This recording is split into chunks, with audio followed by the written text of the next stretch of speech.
సముద్ర గర్భంలోని ద్వారక నగరం ఒకప్పుడు ప్రపంచానికి రాజధానిగా ఉండేదంటూ ప్రసిద్ధ చరిత్రకారుడు రవీంద్రజిత్ చేసిన పరిశోధనలో అనేక సంచలనాత్మక విషయాలు బయటపడ్డాయి.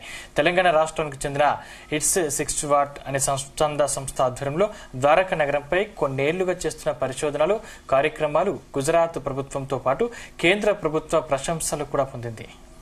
ప్రపంచ నీటి లోతట్టు నగరాల దినోత్సవం సందర్భంగా డిసెంబర్ 21న ద్వారకలో జై ద్వారక క్యాంపెయిన్లో భాగంగా నిర్వహించిన శ్రీకృష్ణ జలజప దీక్ష ఇండియన్ బుక్ ఆఫ్ రికార్డ్ సాధించింది. ఈ నేపథ్యంలో హైదరాబాద్ ప్రెస్ క్లబ్లో నిర్వహించిన సమావేశంలో శ్రీకృష్ణ జలజప దీక్ష చేసిన రవీంద్రజిత్ టీంకు ఇండియన్ బుక్ ఆఫ్ రికార్డ్స్ అడ్వకేటర్ స్వర్ణశ్రీ సర్టిఫికేట్ అందించి అభినందించారు.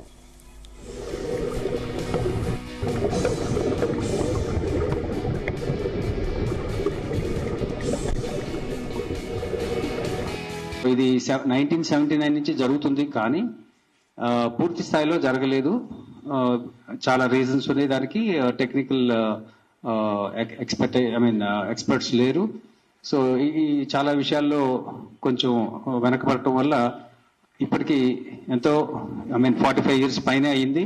ఇప్పటికీ ఎక్స్కవేషన్స్, ఆర్టిఫాక్ట్స్ మీద ఏవి ఆసక్తికరంగా లేకపోవటం వల్ల మేము జై ద్వారక క్యాంపెయిన్ తీసుకొచ్చి గవర్నమెంట్ మీద కొంచెం క్యాటలిస్ట్ కైండ్ ఆఫ్ అప్రోచ్ చూపిస్తూ దీన్ని ముందుకు తీసుకెళ్లాలని మేము జూన్ 24th లాస్ట్ ఇయర్ 2024 మేము స్టార్ట్ చేసాం.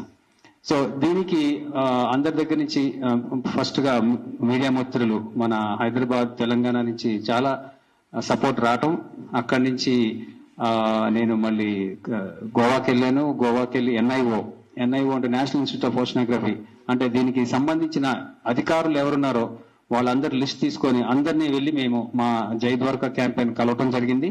బట్ ఎన్ఐఓ వచ్చి రీసెర్చ్ సెంటర్ కాబట్టి వాళ్ళు వీడియోస్ కి తర్వాత ఇమేజెస్ కి పర్మిషన్ ఇవ్వలేదు, కానీ వాళ్ళ మద్దతు మాకు చూపించడం జరిగింది.